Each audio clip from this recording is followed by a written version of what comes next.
The cafeteria buzzed with the chaotic energy of 100 conversations, but Quill heard every word as if each voice had its own isolated channel in her mind. 3 tables over, someone complained about a physics exam. Behind her, 2 students debated the merits of some streaming show she'd never heard of.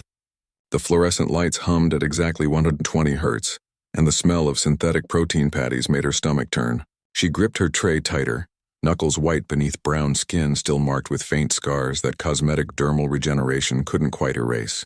At 14, she had commanded the defense of Proxima Station against the Krathic swarm. At 17, she couldn't figure out where to sit for lunch. You gonna stand there all day or what? Quill's combat instincts flared. Threat assessment, exit routes, potential weapons within reach, before her rational mind caught up. Just a senior with purple hair and an annoyed expression, waiting to get past her to the drink dispensers. Sorry, Quill mumbled, stepping aside. The word felt foreign in her mouth. On the battlefield, she'd never apologized for taking up space. She spotted Arwen in the corner exactly where she'd said she'd be. Her therapist, though Arwen insisted on being called a reintegration specialist, sat with perfect posture, her silver augmented eyes tracking Quill's approach with that unsettling precision that marked her as ex-military too. Day 3 of Normal Life Initiative, Arwen said as Quill slid into the seat across from her. How are we feeling? Like everyone's staring at me. Quill poked at her food with a fork.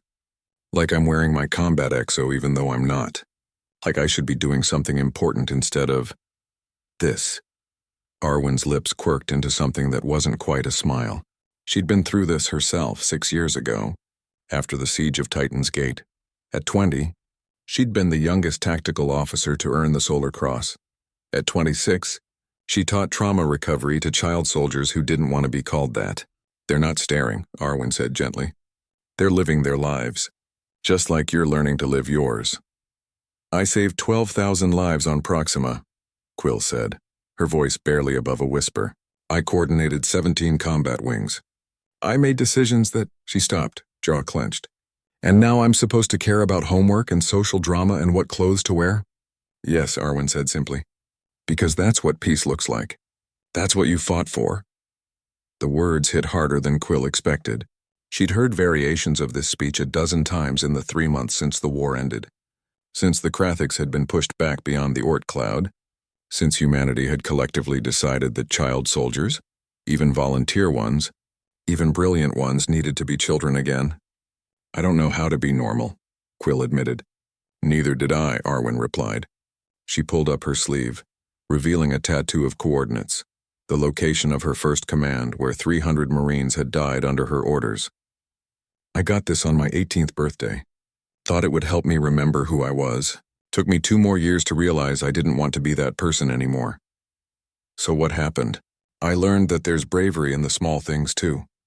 Arwen gestured around the cafeteria. Sitting here, trying to connect with people who've never seen combat, never had to make life or death decisions before breakfast. That takes a different kind of courage. Quill wanted to argue, to say it wasn't the same, but movement caught her eye. A girl from her chemistry class, Maya, she thought, was walking toward their table. Quill's pulse quickened, and she had to actively suppress the urge to calculate optimal defensive positions. Hey, Quill, right? Maya said, her smile genuine and terrifying in its ordinariness. We're doing a study group for the exam next week. Want to join? Every tactical bone in Quill's body screamed to decline, to avoid this unnecessary complication. But she caught Arwen's encouraging nod from the corner of her eye. Yeah, sure, that would be good. Maya's smile widened. Cool. I'll send you the details. She paused, something shifting in her expression. And hey, I know it's probably weird being back in school after everything, but you're doing great. After Maya left, Quill sat in stunned silence. She knows? Everyone knows, Arwen said. You were on the news for weeks. Hero of Proxima Station, the youngest battlefield commander in human history. She leaned forward.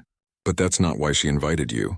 She invited you because you're a person who needs help with chemistry. Because she's a person who's good at chemistry. That's how normal works. For the first time in months, Quill felt something loosen in her chest. The cafeteria noise didn't seem quite so overwhelming. The fluorescent lights were just lights. It's going to be hard, she said. Harder than combat? Arwen asked. Quill thought about it, really thought about it.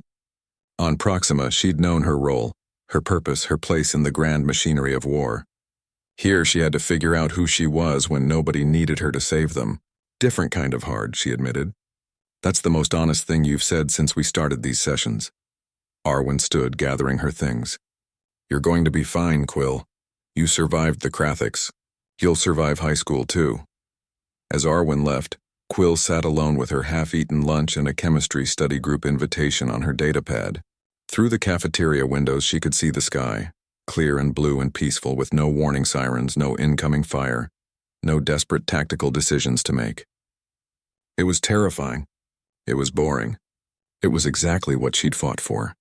Quill pulled out her chemistry textbook and started reading. Somewhere in the background, someone laughed at a joke she didn't hear. Someone else dropped a tray. The universe continued its mundane, beautiful, perfectly normal rotation, and for the first time since the war ended, Quill thought she might actually be okay with that. She ruled the battlefield at 14. At 17, she was learning to rule herself, and discovering that was the greatest victory of all.